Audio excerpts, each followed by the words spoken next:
Hello and welcome to English Lessons 101. I'm your teacher Vic. In this lesson, we're going to look at phrasal verbs. I will teach you why phrasal verbs are very important in English, some challenges that you might encounter while you are studying phrasal verbs, and finally, I will give you some tips for learning phrasal verbs. The lesson coming up. Remember to support English Lessons 101 by liking, sharing, and subscribing. And also remember to check out the description box below for more lessons and quizzes. What are phrasal verbs? Phrasal verbs are phrases that indicate action.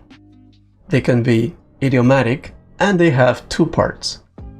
A verb, for example the verb break, and they also have a preposition or an adverb.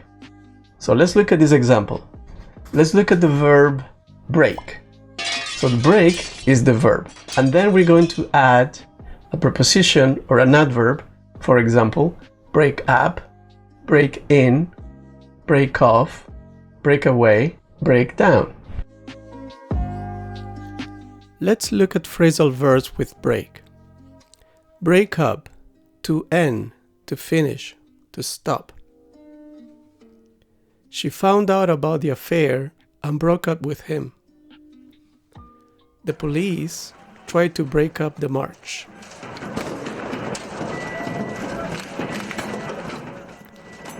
Break in, to force entry, to overcome newness. The thief tried to break in on the weekend. I finally broke in this new pair of shoes. Break off, to come off, to severed. The storm broke off many of the branches. They almost broke off their engagement. Break away, to leave, to get away, to escape. The USA broke away from the UK in 1776. He usually breaks away from the pack after 1 hour. Break down, to stop working, to lose control. My car broke down on my way to work. She broke down and cried after I told her the news. Now let's look at some challenges. When we have phrasal verbs, the meaning is not obvious from the words that are part of the phrasal verb. For example, you have look down on, right? So we look at look, all right, look is nice, I can look. Down, okay, that's good. On, preposition on, look down on. And that could be a little bit confusing. Look down on means to think that something or someone is inferior to you. A sample sentence will be, she looks down on me because I wear glasses. Or, he looks down on her because she is poor. I'll give you another example. Cut back on. Cut. Okay, count is clear. Back, cut back on. Okay, now we're getting a little bit confused, right? So cut back on means to consume less. Maybe you eat a lot of junk food and you want to stop. So you will say, I want to cut back on eating junk food. I want to cut back on the amount of time I spend on my smartphone. To consume less. Another challenge is that phrasal verbs can look like other words. For example, the word pick up. Pick up is a noun. For example, pick up. That's right. It can also be an adjective. For example, a pick up basketball game. And of course, it could be a phrasal verb. Pick up. As a phrasal verb, that could mean to learn, to acquire something new. For example, I picked up the guitar in high school. That means I learned how to play the guitar in high school. I picked up some English in Toronto. I learned some English in Toronto. Pick up. And finally, it is important to know that there are two kinds of phrasal verbs: separable and inseparable. Separable phrasal verbs can be broken out by other words, while inseparable cannot. And this could be making learning phrasal verbs very challenging. Let's look at some examples. Turn off, switch off, turn off the computer, turn the computer off. The students turn off the computers after class. The students turn the computers off after class. Bring up, raise, to foster, to rear, to nourish. Bring children up. Bring up children. Many young couples don't want to bring up children. Many young couples don't want to bring children up. In the previous two sentences, there is no change in meaning, even when the object of the sentence is after the verb or after the phrasal verb.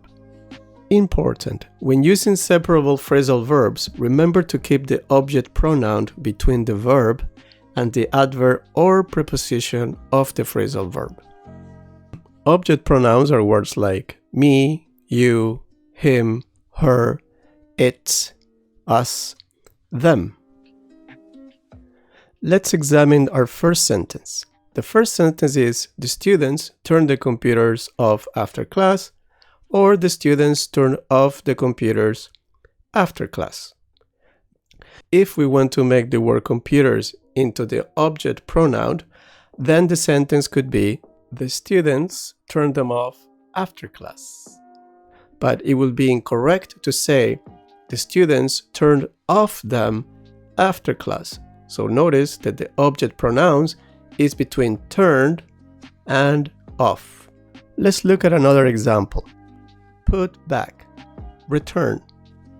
I put back the book on the desk. I put the book back on the desk. We'll turn book into the object pronoun and we'll say, I put it back on the desk, which would be the right sentence. However, you cannot say, I put back it on the desk, because that will be incorrect. Why are phrasal verbs important in English? Phrasal verbs are important to know because they're part of everyday English conversation.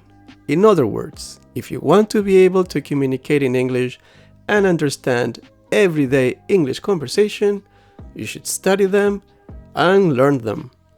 There are many phrasal verbs, but as you study them and practice them, you will improve. Now I'm going to give you some tips for learning phrasal verbs. Number 1.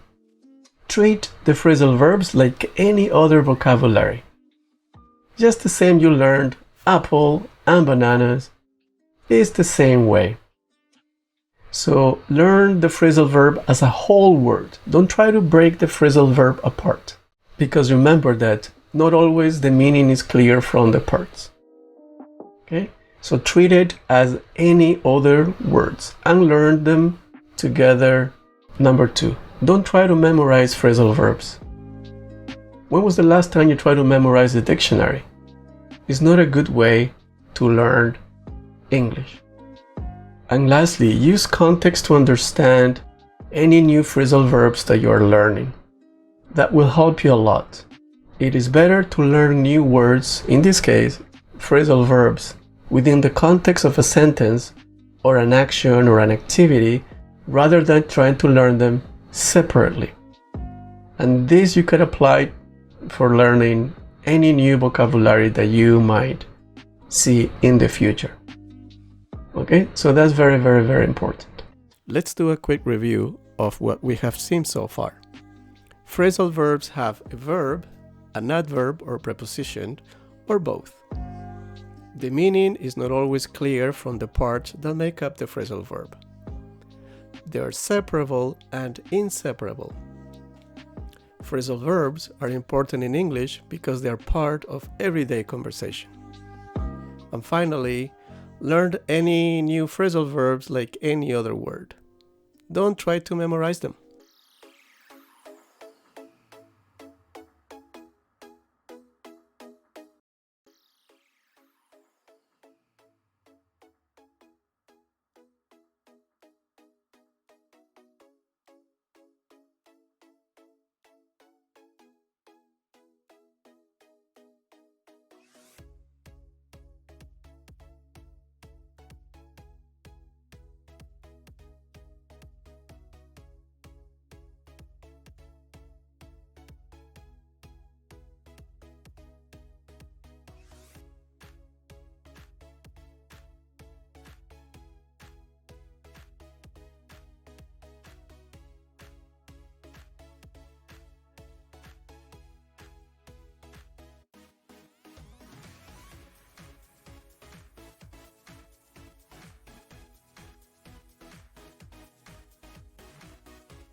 Thank you for watching.